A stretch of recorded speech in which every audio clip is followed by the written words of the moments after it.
Welcome to the NYY Recaps postgame show. The stream is about to begin.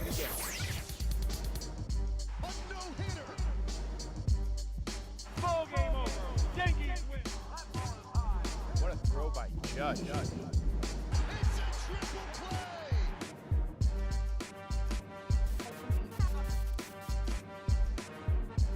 Yankees win. Ellis to the deep to left field. Swing and a miss, and that'll do it.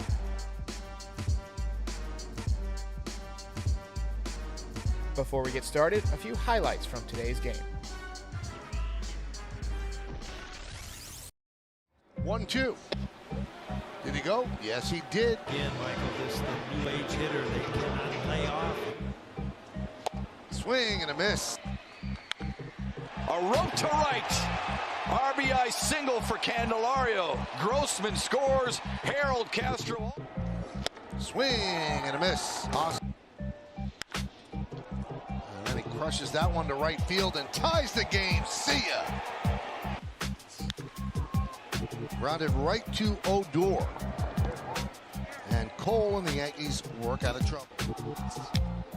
Swing and a miss. Tipped into the glove of Higashioka. The 1-0 swung on and line to right field as a base hit. Miggy, who has really started to hit, you know. Swing and a miss. Stanton strikes out. 2-2. In the dirt. And Badeau is out. To keep this ball in front and then pick up where it is, pick up Badeau, and then throw a bullet. And that will score the go-ahead run. Judge touches up the 2-2. Ooh, very close. Looked like it was a strike pitch. High drive, deep left, going back. Frazier, he's on the track. See ya! A walk-off two-run home. Stick around for the post-game reaction, followed by an audience question and answer session.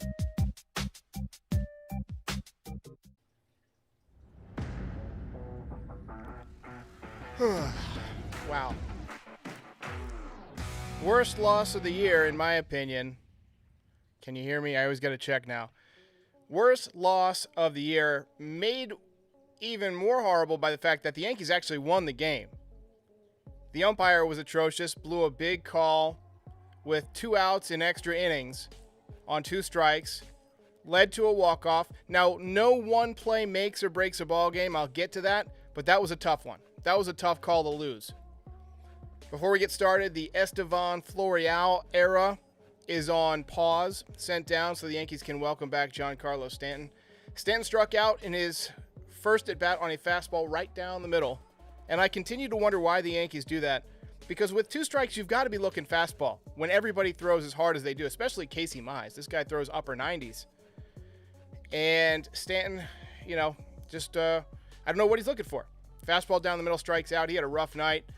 Judge rips a single to left off Tigers ace Casey Mize, who was on the mound tonight. Urshela flied out to end the inning. Yankees go quietly in the first. Stanton was 0 for 5 with 4 strikeouts tonight. Rough debut from the injured list. Hopefully he'll come around soon. Garrett Cole on the hill for the Yankees tonight.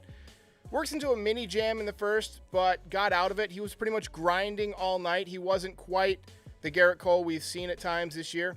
Bottom of the third, Tigers pick up a few base hits, go up 1-0. Cole was very hittable in that inning. Top of the fifth, Rougned Odor hits a bullet line drive home run to tie it up. Frazier and Gardner follow up with singles to put 2 men on base, but DJ and Stanton both strike out to end the threat. Right there, if you get a couple of hits, a couple more hits, if you execute, then that extra inning doesn't even come into play. Bottom of the fifth, Tigers get a runner to third, but Cole pitches out of it.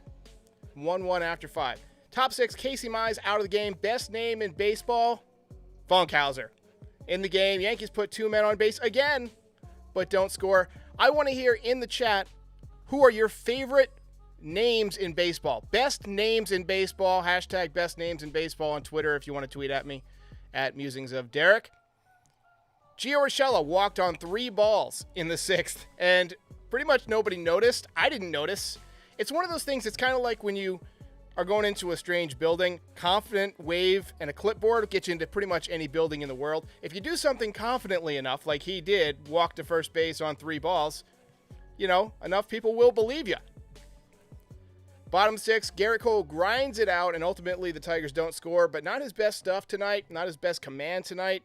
Final line for Garrett Cole, 6 innings, 6 hits, 1 run, 1 walk, just 5 strikeouts, ERA down to 1.78. Top 8, Gleyber Torres and Rougned Odor pick up 2-out singles. Again, the Yankees put 2 men on base, but Frazier bounces out to end the inning. Bottom of the 8th, Chad Green didn't have his best stuff or command either, but worked a scoreless inning. Top 9, and Duhar picks up a pinch hit single. I really like the way Miggy is swinging the bat. We're getting those kind of duck snort hits that he gets from time to time. That's what keeps his batting average high. He can hit the tough pitch on your hands. He'll fight it off and pick up a base hit. That's what Derek Jeter used to do. Bottom of the 9th, great play by Gary Sanchez to pick the runner off of first base. Tigers do not score. Extra innings. Michael K says, gonna start with a ghost runner, and I always complain about this. That's not what a ghost runner is. A ghost runner is when you're playing in the backyard and you don't have enough guys, so you have an invisible, imaginary guy on base, right? You hit a ball and you get a double, but you're up to hit again because there's only, 2 of you. Or, if there's like 4 or 5 of you, and you put a couple of guys on base, you need to have a ghost runner so that the other guys can hit. That's what a ghost runner is. A ghost runner is not what gets put on second base in extra innings. That word does not mean what you think it means. Can you frickin' see them? You can't see ghosts. That should be a clue, Mr. Fordham. Yankees score in the top of the 10th on a pass ball to take the lead, but Wilson coughs it up with a 2-run home run to Grossman to end it. We can gripe about the bad pitch, or the good pitch that got called a bad pitch from Wilson on the outside corner. Should have been called a strike, should have ended the game. But unfortunately, the Yankees had several other opportunities where they had men on base and couldn't get it done. Honestly, I think you need to take a look at Marcus Thames at this point. Whatever they're doing to adjust to the baseballs this year is not working out. It's just not working out. I don't know what drills they need to work on. I don't know who you should replace him with. Who's going to be the hitting coach that can actually make a difference? I don't know. That's not a question for me. But I think that we've seen enough out of Marcus Thames. What do you guys think? Grayson Gaming says, fire Thames. I must have missed some of the best names, so we'll see. Fritz Walter says Davey tomorrow has no chance. It's not like the Tigers have an amazing offense. I don't like that kind of attitude going into a game with one of our young rookies. I think Davey's got a great chance. I think Davey is just the right type of guy to bring the energy the Yankees need. He's an unflappable young kid. He's pitching to stay in the rotation for a while. If he pitches well, he knows he's probably going to get another start because Corey Kluber's out for 2 months. I like Davey tomorrow, and I don't think the Tigers are a great offense. The Tigers had several opportunities today too, and they just didn't get it done. PXNA says they didn't deserve to win, to be honest. Yeah, the Yankees just didn't do it. They just didn't get it done today. Dustin Doherty says, Stanton can't adjust with 2 strikes. That's what frustrates me. Yeah, his approach is always to just mash the ball. I wholeheartedly agree.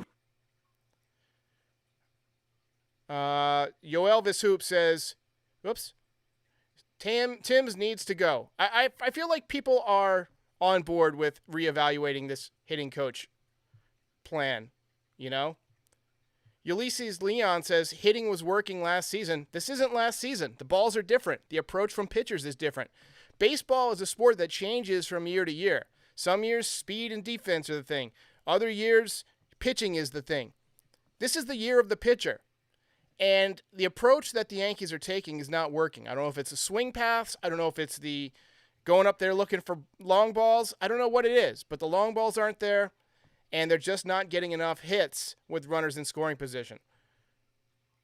Futai says, Mets fired their hitting coach. Looked what happened. Yeah, somebody give me the Mets record right now. The Mets never score for Jacob deGrom. I don't know what the Mets record is right now. Let's see. Let me just take a look at it. Mets are 24-20. So they're in first place by 2.5 games, even though they do have a -9 run differential. All right, Ahmed, you're going to get banned for all this spamming about the Blue Jays. The Blue Jays are garbage. They're not doing anything. And where are my freaking mods? Are you guys not paying attention? What is this? All right. Let's go to the comments here. Jordan Martin says, Aaron Boone needs to raise hell with the umps tomorrow and get himself tossed. I don't think he wants to do that. I don't think it's anybody's objective ever to get tossed. I mean, unless you got dinner plans or whatever. But, you know, I would give the umpires a little bit of, you know, that guy behind the plate. I mean, technically he did kind of cost you the game. I don't think I would be very easy on him tomorrow if I were Aaron Boone. I don't think you get to write that one off. So Be Cool, Be Duff 1 says, no hate, but pitching isn't too good for attracting new fans. You're not wrong, Be Cool.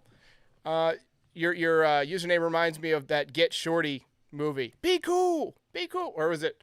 I think it was it was Pulp Fiction. They did that too. Be cool. Yeah, pitching. I like pitching because I'm a pitching fan. I mean, I've pitched my whole life and I enjoy a good pitcher's duel, but you got to get a little bit more offense in there. We can't keep struggling on offense the way we are. Let's see. Anthony Fernandez says Grossman pimped the hell out of that. Yeah, Grossman definitely. Let's watch it. It's going to be up here in the upper corner right here. You saw the strike, the phantom, and that was an up and in meatball, straight fastball, low 90s.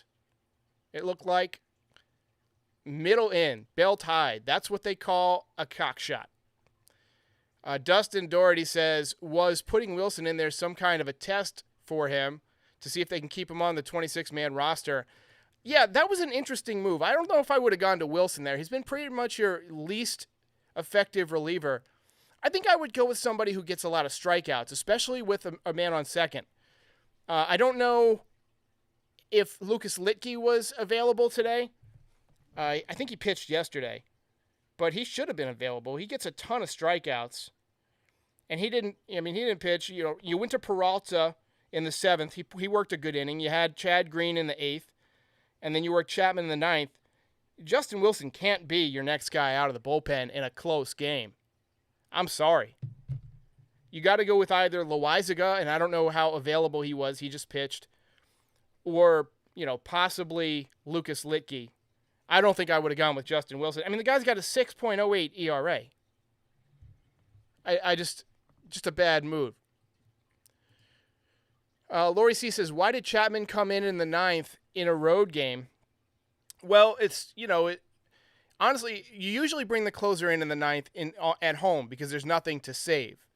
But on the road, typically, you leave the closer out of it to get the save. But the Yankees must have felt like they were going to score and that whoever was coming up after this inning posed less of a threat to the Yankees pitching. So you go with Chapman against the better pitchers in hope that you can, take a lead and then you let somebody else try and shut it down.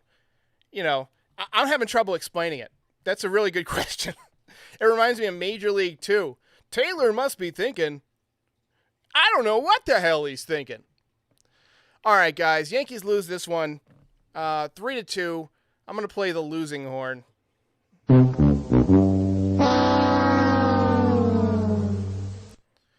Mike from the app says the fact that the Tigers bullpen beat us is mind-blowing. It's not mind-blowing if you've been watching this team the whole year.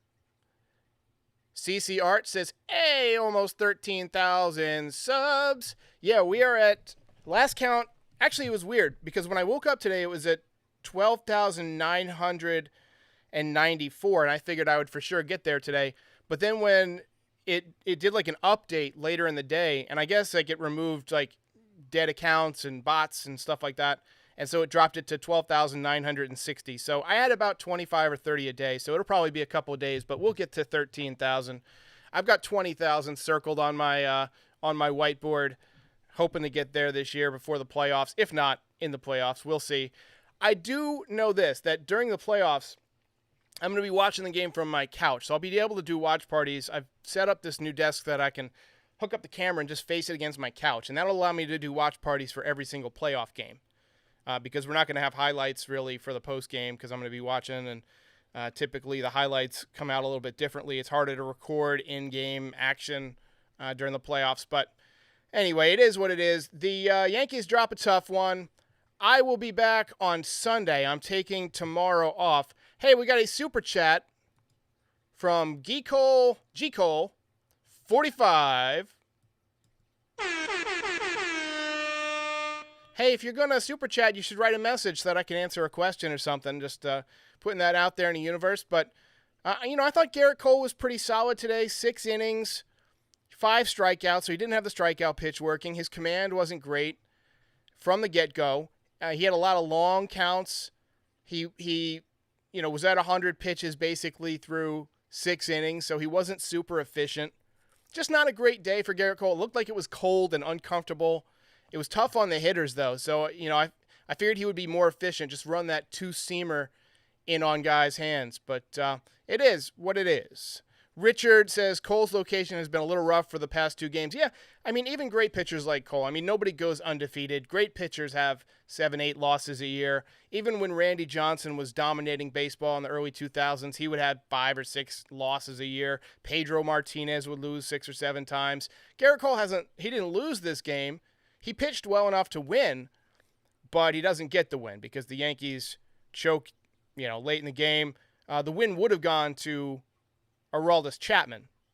So, all right, guys, I'm going to call it a night. I'm taking the day off tomorrow. My wife and I have dinner plans and movie plans tomorrow night, and it's right after the Yankees game, so I'm just not going to have time to do this and also do that. So I'm going to take a Saturday off and enjoy the day, and I'll be back Sunday. I hope everyone has a wonderful day.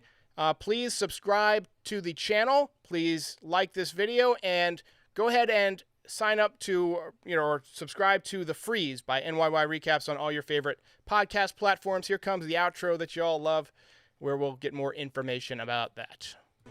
If you enjoyed this video, please like and subscribe. It helps other Yankees fans find the channel. If you really enjoyed it, check out the swag section. We've got tons of great designs to support all your favorite Yankees. And if you simply cannot get enough Yankees content, check out the podcast version of this channel, The Frieze by NYY Recaps, available wherever you get your podcasts. I'm Derek. Thanks for watching.